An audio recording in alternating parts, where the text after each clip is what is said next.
Bir oyda nech pul topasiz? Ovqatlanishimga yetadi. Yaxshi topaman, Xudoga shukr. Toshkentda komfortni yashash uchun nech pul topishimiz kerak? Bu meni o'zim bilishni fikrim, komfort yashash uchun ko'p pul kerak emas deb o'ylayman.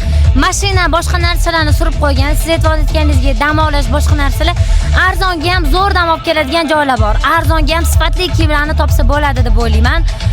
Oddiy tilda aytganda baxt oddiylikda demoqchisiz. To'g'ri shunaqa demoqchiman. Mashinangiz ham nima, Matiz bo'lsin, mayli Nexia bo'lsin, ishingizni yengillashtirsin bo'ldi. Meni fikrim bu.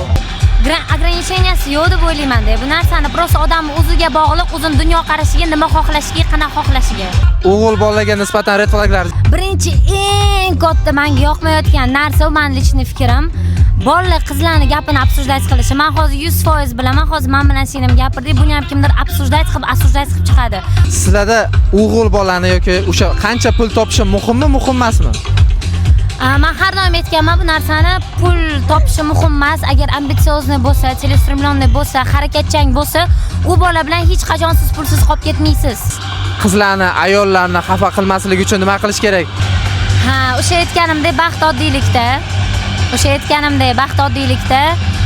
Prosta qiz bolani tushunish kerak deb o'ylayman. Hamma aytadi, qiz bolani tushunish qiyin deb. Yo'q, qiz bolani tushunish qiyin emas. Prosta sizlar sal tushunishga harakat qilmaysizlar. Oddiy shirin gap bilan, melch narsalar bilan qo'yinni ko'tarsanglar bo'ldi degan deb o'ylayman.